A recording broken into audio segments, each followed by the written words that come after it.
Okay. Yay!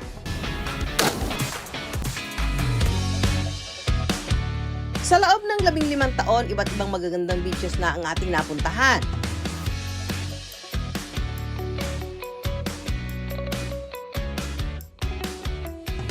Una sa listahan ay ang Lampinigan Beach sa Basilan. Dalawang beaches ang pupuntahan ni Tricia. Ang una, malapalawan ng vibes dahil sa malinaw nitong tubig at naglalakihang rock formation, ang Lampinigan Beach.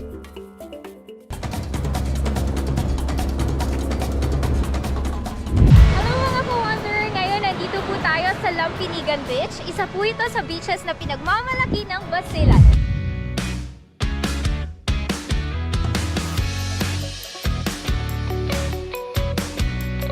Siyempre, mawawala ba ang Palawan sa listahan? Next stop, Coron.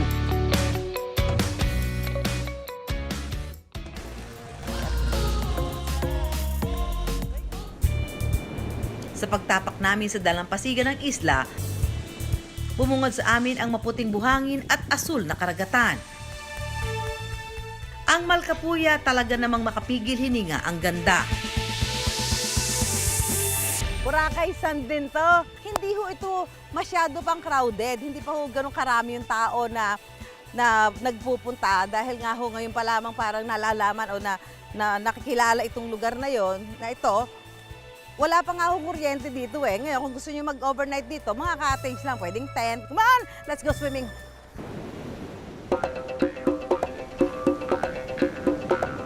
Maaari rin daw mag-trekking sa maliit na burol ng isla, kung saan matatanaw ang kabuuan ng Malcapuya.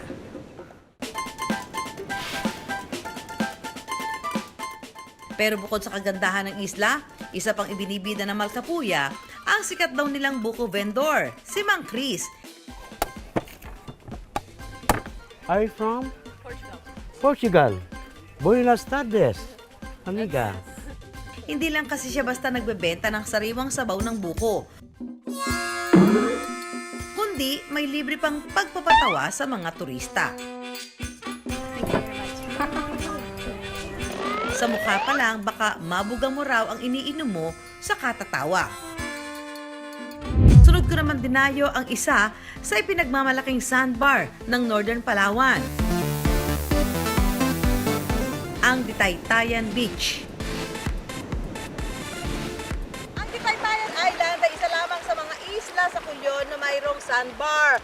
Ang sandbar nito ay may habang 200 metro. Ayan, nakikita ninyo, puting-puti ho yan. Ano? Ang oras ho ngayon ay mag-aalas 3 ng hapon, kaya talaga naman kitang-kita, lutang na lutang itong sandbar na ito. Marami ang pwedeng gawin dito.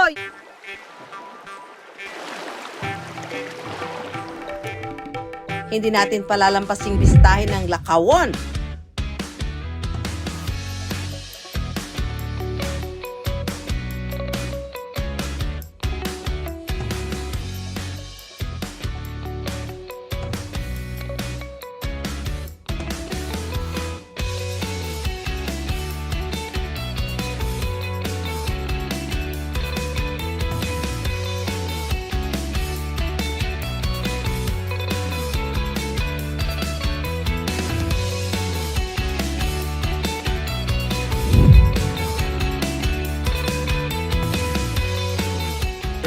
Ako nagtuon sa Ilonggo sa US 2 ka bulan, and then nagsalo ko diri ko nagtuon gid kay kuan ko na diri gid ko nag-star upod sa mga local na taga diri, so sila gid ang nagbulig sa akin. Mayambang kag mga besh mga bay. Ako si Zoe from Australia. So sige mamuntag. Mga besh mga bay. Today we're here in Negros Occidental, my home away from home. And we are going to Lacawan Island. So surprisingly, this is my first time to go there. I've heard great things. Let's check it out for ourselves. So let's rent a tricycle. Mga apon bay. Layo ba? Lapit lang. Wala ka din sport, sumakay ng bangka ang dalawa papunta sa mismong isla ng Lakawon. Matapos lang ang 15 minuto, narating na rin nila ang isla. Alright, initial reaction, the sand is super nice. The bar's over there and the beach is ready, so let's go! Alright, cue montage. Aba, hindi na nagpatumpik-tumpik ang dalawa at agad nang nagtampisaw sa dagat.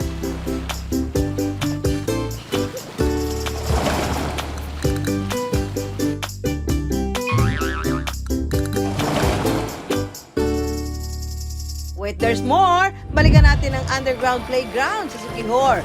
Let's G na sa underwater playground ng Siquijor. Sa barangay Dumanhog sa probinsya ng Siquijor, patok ang water adventure na free diving. Dito, ang mga turista lulubog. At ang goal, sisiri ng malalim na sahig ng dagat na walang gamit na anumang aparato. Ika nga, proper breathing is the key.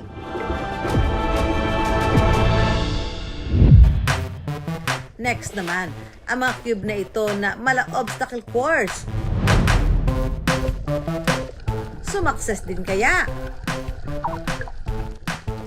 Slay ang paglusot sa mga cubes. Patingin naman ang shots mo, Clyde.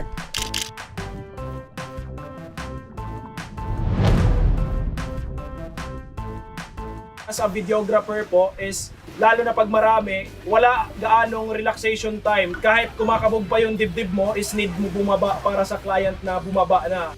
Pero para daw sa kanyang mga customer, laban! Ang mga cube daw na ito noong 1990 pa itinayo. Para po sa propagation ng coral.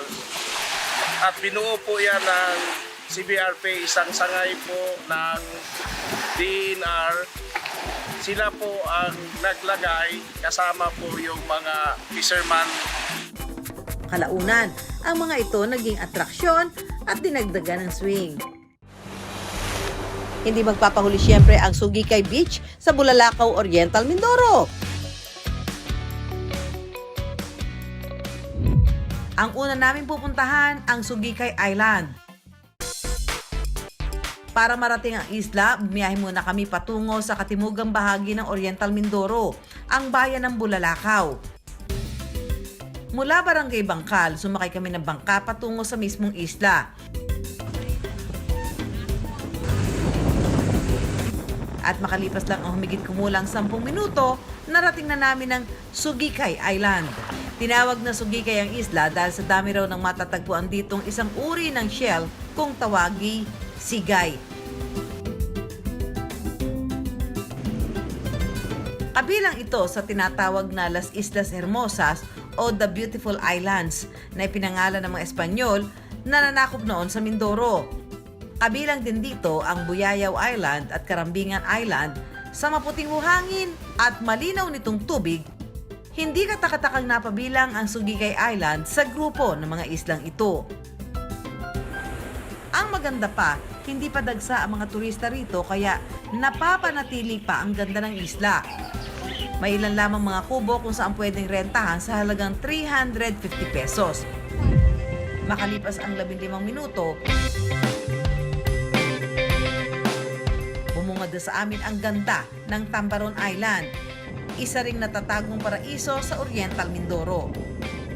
Okay mga ka-wonder, dito na ho tayo sa Tambaron Island. Yan, ang isa sa mga pinagmamalakan nila dito, yung kanilang mga produkto, gaya itong mga prutas na organic. Ito, Ma'am Lily. Oh, organic po ito. Ito po yung pineras Na na Chico, matamiso ito. O, syempre, yung sampalok sampalok. namin. Sampalok, syempre may papaya Ang ka. papaya namin at saka Kay Mito. star apple. Oh, okay. Ayan. Tsaka At po yung Kamachili, maganda sa katawan, healthy, dahil ito ay mga walang pesticide, walang mga fertilizer. Sarap ng saging. Nakapili ka na ba ng summer destination mo ngayong tag-init, mga ka-wonder? Yay! Kung saan ka man makarating ngayong tag-init, huwag kalimutang gumawa ng magagandang alaala sa mga lugar na pinuntahan mo. Para sa iba pang travel ideas o kakaibang kwento sa bayan ni Juan, bisitahin lang ang Facebook account ng iWonder at ang YouTube channel ng GMA Public Affairs.